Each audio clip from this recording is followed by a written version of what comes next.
శాసన మండలిలో హోం మంత్రి అనిత మాట్లాడుతున్నారు. లైవ్ లో చూద్దాం. ఇంటి దగ్గరలో గ్యాంగ్ రేప్ జరిగితే ఈ రోజు వరకు వెంకటరెడ్డి అనే వ్యక్తిని పట్టుకున్నారా? అదే విధంగా విజయవాడ నడిబొడ్డులో ఒక దళిత వికలాంగురాల్ని హాస్పిటల్లో రూమ్ లో పెట్టి 3 రోజులు సామూహిక అత్యాచారం జరిగితే అదే విషయం కూడా చంద్రబాబు నాయుడు గారు వెళ్తే చంద్రబాబు నాయుడు గారి మీద కేసు పెట్టిన సంగతి మర్చిపోయారా? అధ్యక్ష నేను చెప్పాలి అధ్యక్ష, దయచేసి నాకు అవకాశం ఇవ్వండి. ఇలాంటి సంగతులు మేము చెప్పాలంటే కొన్ని కొల్లు చెప్తాం. ఇలాంటి సంఘటనలు అది కాదు ఈ రోజు జరగాల్సిన సంగతి గురించి. అదేవిధంగా మీరు ఇంతకు ముందు చెప్పారు అధ్యక్ష, పోలీసుల వైఫల్యం అని చెప్పి మాలో చాలా క్లియర్ గా చెప్తున్నారు అధ్యక్ష. వాళ్ళు ఈ రోజు పోలీసుల వైఫల్యం ఇప్పుడు కాదు అధ్యక్ష, పోలీసుల వైఫల్యం 5 నెలల కాలంలో వాళ్ళ దగ్గర వసతులు లేకపోయినా, వెహికల్స్ లేకపోయినా, వాళ్ళకి ఫోరెన్సిక్ ల్యాబొరేటరీ అనేది వాళ్ళ దగ్గర లేకపోయినా, అదేవిధంగా వాళ్ళకి కనీసం ఫింగర్ ప్రింట్ ఐడెంటిఫికేషన్ డివైజెస్ లేకపోయినా ఈ 5 నెలల్లో వితిన్ 24 గంటల నుంచి 48 గంటల్లో నేరస్తులు పట్టుకుని రిమాండ్కి పంపించిన ఘనత మా పోలీసు వ్యవస్థ అధ్యక్ష. 5 సంవత్సరాలు పోలీసులు ఎట్టున్నారు అధ్యక్ష? తెలుగుదేశం పార్టీ ఇళ్ల దగ్గర పరదాలు కట్టడానికి, చెట్టు నరకడానికి, ఇంట్లో రోడ్డు మీదకి వచ్చేసరికి కాపులాలు కాయడానికి తప్పించి ఏ రోజైనా కనీసం ఒక ఆడపిల్లని రక్షించే విషయంలో అధ్యక్ష చెప్పాలి అధ్యక్ష. దయచేసి ఇంకొన్ని విషయం అధ్యక్ష, దిశ చట్టము, దిశ యాప్ గురించి మాట్లాడుతున్నారు. గౌరవ సభ్యులు కూడా పోలీస్ డిపార్ట్మెంట్ నుంచి వచ్చారన్నారు, సంతోషం అధ్యక్ష. అధ్యక్ష పోలీస్ డిపార్ట్మెంట్ లో వచ్చిన మా సభ్యులకి కానీ మీ చైర్కి కానీ అడుగుతున్నాను అధ్యక్ష, అసలు దిశ చట్టం అనేది ఉందా? దిశ చట్టం చట్టబద్ధత జరిగిందా?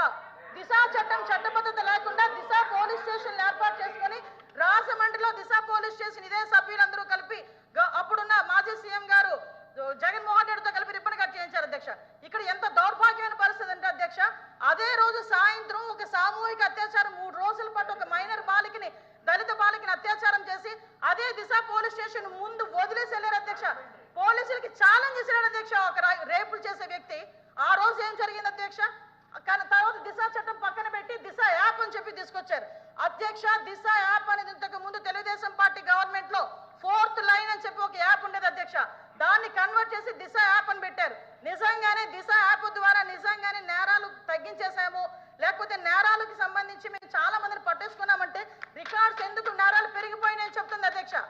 దిశ యాప్ కాదు అధ్యక్ష, ఈ రోజు దిశ పోలీస్ స్టేషన్ అన్నారు.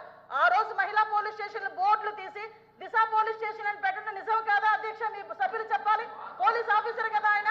ఆ రోజు దిశ మహిళా పోలీస్ స్టేషన్ బోర్డులు మార్చి దిశ పోలీస్ స్టేషన్ అని ఏర్పాటు చేసి ఈవెన్ నిర్భయ యాక్ట్ గురించి చెప్పారు. నేను అన్ని విషయాలు మాట్లాడడానికి సిద్ధపడి అక్కడికి వచ్చా. నిర్భయ యాక్ట్ గురించి మాట్లాడారు అధ్యక్ష. దిశ చట్టం అని చెప్పి లేని చట్టాన్ని తీసుకొచ్చిన తర్వాత చాలా మంది దిశ పోలీస్ స్టేషన్కి వెళ్ళి మీకు కంప్లైంట్ ఇచ్చామంటే దిశ చట్టం ద్వారా మేము నోట్ చేస్తున్నామన్నారు. నిర్భయ చట్టాన్ని కనీసం పెట్టడానికి కూడా ముందుకు రాలేదు అధ్యక్ష. నిర్భయ చట్టం ఉండి కూడా దిశ చట్టం అని లేని చట్టాన్ని బయటకు తీసుకొచ్చి అక్కడున్న వాళ్ళని ఎవరైతే వాళ్ళు ఇబ్బందులు పడి వచ్చారో, బాధితులు వచ్చారో వాళ్ళని కూడా ఇబ్బందులు పెట్టే పరిస్థితి వచ్చింది అధ్యక్ష. అదేవిధంగా అధ్యక్ష చాలా ఇష్యూస్ ఉన్నాయి అధ్యక్ష, మీరు చెప్తున్నారు. ఇందాకే నేను లాస్ట్ లో మాట్లాడతా. ఈ రోజు అదేవిధంగా అధ్యక్ష గౌరవ సభ్యులు పోలీస్ డిపార్ట్మెంట్ నుంచి వచ్చారు. ఒక కేసు వచ్చిన తర్వాత దాని ఇన్వెస్టిగేషన్ చేయాలి, దాని గురించి సంబంధించి ఛార్జ్ షీట్ ఫైల్ చేయాలి, ఫోరెన్సిక్ డిపార్ట్మెంట్ నుంచి మనకి రావాలి అధ్యక్ష, రిపోర్ట్లు కూడా రావాలి.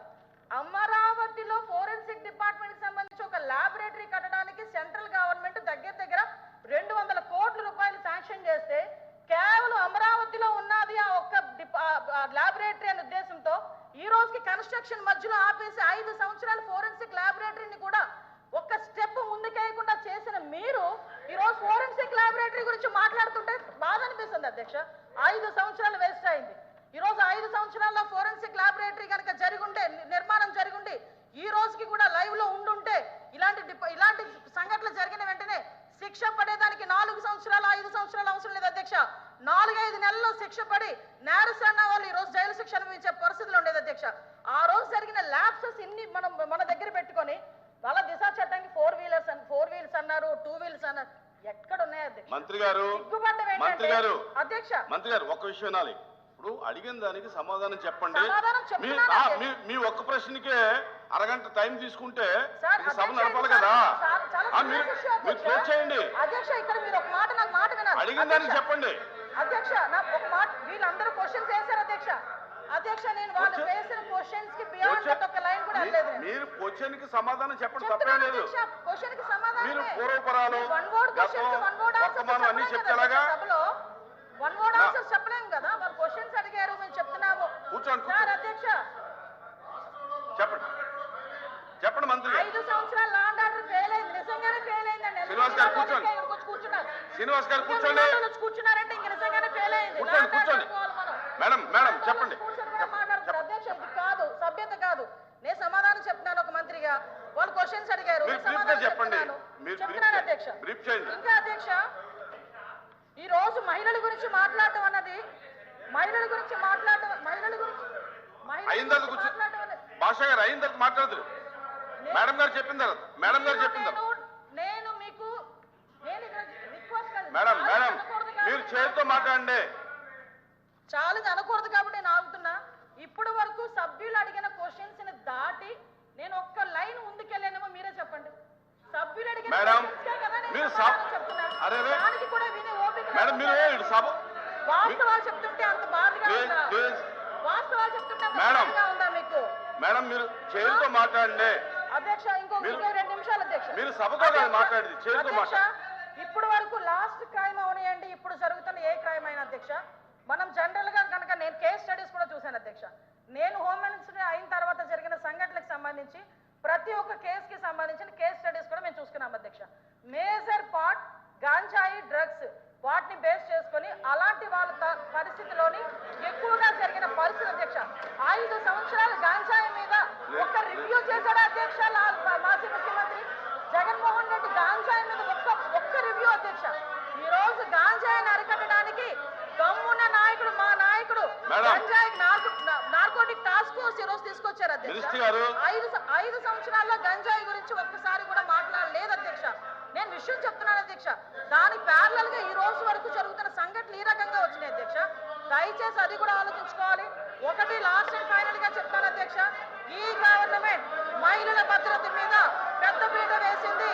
మహిళల భద్రత గురించి ఈ రోజుకి కూడా మేము స్టాండ్ అయి ఉన్నాం. స్పెషల్ కోర్టులు ఏర్పాటు చేసి ఎవరైతే నిందితులు ఉన్నారో వాళ్ళకి త్వరితగతిన శిక్షలు పడేటట్టుగా ఈ రోజు గవర్నమెంట్ తీసుకుంటుంది. మహిళల విషయంలో ఇంక్లూడింగ్ జగన్మోహన్ రెడ్డి తల్లికి చెల్లికి అన్యాయం జరిగిన ఈ రోజు ఈ గవర్నమెంట్ మేము నుంచుంటామని చెప్పి మీ సభాముఖంగా మీ అందరికీ కూడా తెలియజేసుకుంటాం అధ్యక్ష. దాని మీద మేము స్టాండ్ అయ్యాం.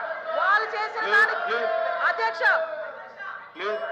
నేను చెప్పిన దాంట్లో ఏ తప్పు ఉందని అందరు నుంచున్నారు చెప్పండి అధ్యక్ష. అదేంటి అధ్యక్ష, అందరూ నుంచున్నారు కదా. నేను చెప్పిన దాంట్లో ఏం తప్పు ఉందో అడగమనండి. కాబట్టి అధ్యక్ష వీళ్ళు మేడం మీ విషయంలో ఫెయిల్ అయింది సార్, మీ విషయంలో ఫెయిల్ అయింది, ఆయన విషయంలో ఫెయిల్ అయింది, కోట శ్రీనివాస్ గారి విషయంలో ఫెయిల్ అయిందని మనం మాట్లాడుకోవాలి. లేకపోతే అనంతబాబు ఎందుకు కూర్చుంటాడా? డోర్ డెలివరీలు చేసి వచ్చేవాడు కూడా ఎందుకు కూర్చొని మాట్లాడుతున్నారు? డోర్ డెలివరీలు చేసి వచ్చేవాడు కూడా ఎందుకు కూర్చొని మాట్లాడుతున్నారు? మంత్రి గారు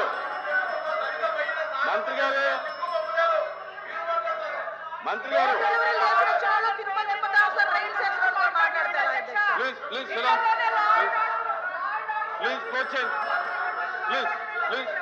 ఎలా మాట్లాడమంటారు అధ్యక్ష? క్లోజ్ చేయండి. కాబట్టి అధ్యక్ష ఈ రోజుకి కూడా మహిళల భద్రత విషయంలో ఈ గవర్నమెంట్ స్టాండ్ అయి ఉన్నాం. మేజర్ పార్టీ మహిళల రక్షణ విషయంలో పెట్టుకున్నాం. మహిళల జోలికి వచ్చిన మహిళల గురించి సోషల్ మీడియాలో ఇష్టానుసారంగా మాట్లాడిన బూతులు తిట్టినా కూడా ఈ గవర్నమెంట్ ఫార్మ్ గా వ్యవహరించి వాళ్ళకి శిక్షలు విధించేటట్టుగా మేము ఉంటాము. మళ్ళీ ఇంకో విషయం చెప్తాను అధ్యక్ష, దేవతలు పూజింపబడాలని మాట్లాడారు. నేను ఒకటే మాట్లాడుతున్నా, జగన్మోహన్ రెడ్డి తల్లికి చెల్లికి బాబాయ్ కూతురైన ఆ చెల్లికి కూడా అన్యాయం జరిగిన ఈ రోజు మేము నుంచుంటామని మీ అందరికీ కూడా తెలియజేసుకుంటాం అధ్యక్ష. వాళ్ళకి సహాయ సహకారం అందిస్తాం, వాళ్ళకి కూడా న్యాయం జరిగేటట్టుగా చేస్తాం.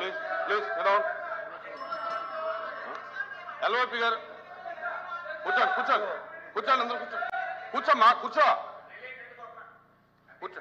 కూర్చోండి. ఎల్ఓపి గారు మాట్లాడుతున్నారు, కూర్చోండి. అధ్యక్ష, ఒక సున్నితమైన ప్రశ్న.